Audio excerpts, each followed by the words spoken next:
Welcome to this week's episode of Work and Travel TV. I'm Leah Bolton, and this is the show that helps adventurous types like you see the world and make money at the same time. Oh yeah!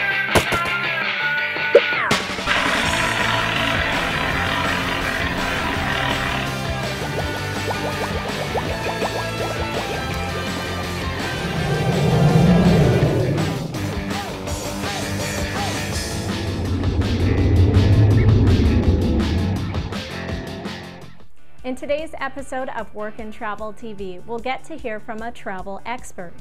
Also, we will explore the newest addition to the Travel Toolbox, a cruise ship recruitment agency based out of Canada. And today's travel tip is, make sure to take a mini first aid kit with you on your travels. This week's question is sent in by Brenda. She asked, should I be fluent in a language before I go to the country to work? Well, I'm not sure what kind of job you're going for, but if it's to be a translator, then probably yes. But for most jobs, it's helpful to brush up on the basics out there. It's not always mandatory though. I once lived in Mexico over the summer when I was younger, and I couldn't speak a single word of Spanish. I did pick it up quickly though, because it's tough to get by when you have no idea what's going on or how to ask for things. Unfortunately, you do spend a lot of your time playing a mad game of charades. That's the reality. So a dictionary and basic lessons are recommendations, but it's up to you to decide what you want to be focusing your time on. If you have a question about working and traveling as well, please feel free to submit your questions through the Ask Leah page through the tab at the top. Travel tips. Today's travel tip. Make sure to take a mini first aid kit with you on your travels. You may not use it often, but when you need it, you'll be thankful you lugged it around with you. Even the basics will be a lifesaver until you can get to a doctor for larger issues. As well, if you can't speak the language, then it may be tough to ask the pharmacist for the basics. Basics like Band-Aids, aspirin, polysporin for cuts, bandages, rubbing alcohol, cotton swabs, etc. Even if you don't need it, you may meet a friend who does.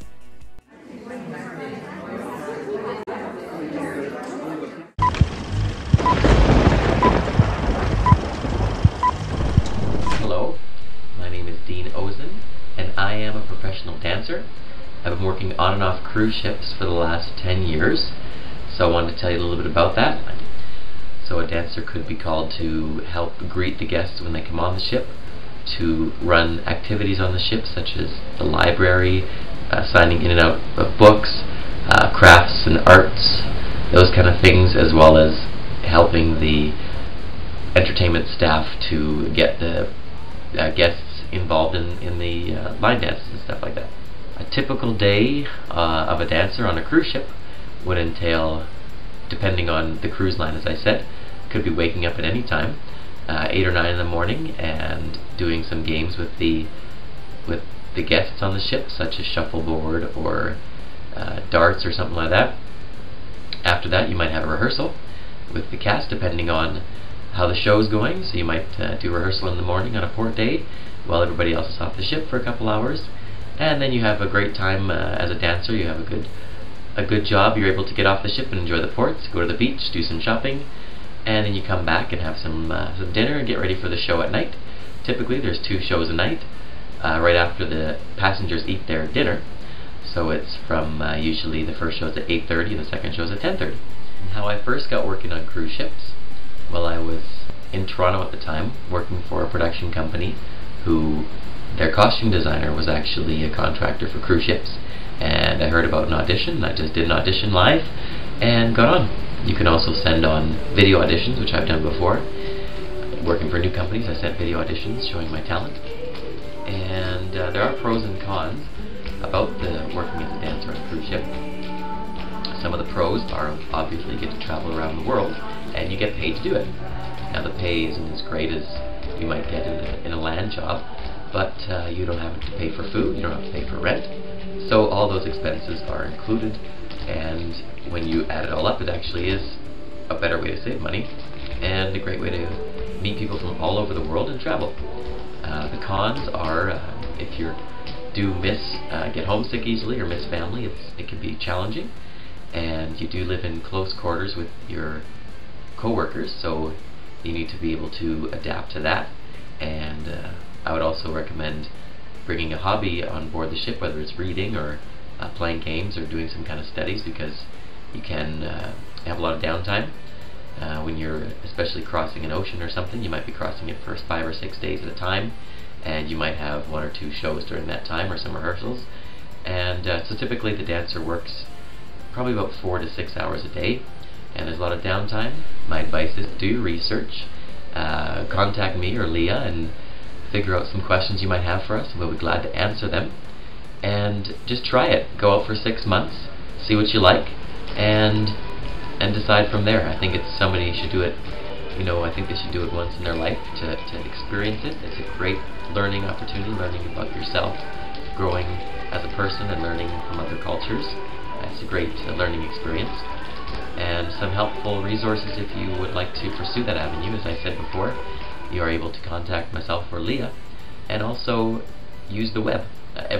All the cruise lines, one good thing about the cruise lines is that they have a great turnover rate, because a lot of people don't eventually choose to stay on land, and they do the 6 months and they decide to stay on land. So there's a lot of turnover. So the cruise ship website are set up to hire cruise staff entertainers and entertainers all the time, and they have really good detailed instructions. So just Google a list of cruise lines. There's probably about 10 that are good to hire. Carnival Corporation, Royal Caribbean, or somewhere to start. And just go on their website and look under careers or employment and follow the directions. It's simple as that. The Travel Toolbox. Today we'll be taking a look at cruiseshipemployment.ca, a cruise ship recruitment agency based out of Canada.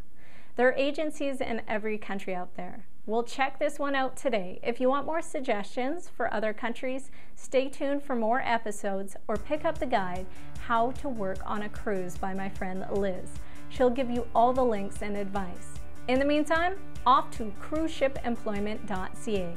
Head on over to the Travel Toolbox page. The latest site will be posted with a link at the top of the list. Here we go. If you're Canadian and you're looking for a cruise ship job, today is your lucky day. Just cruising recruitment. Head on over to cruiseshipemployment.ca.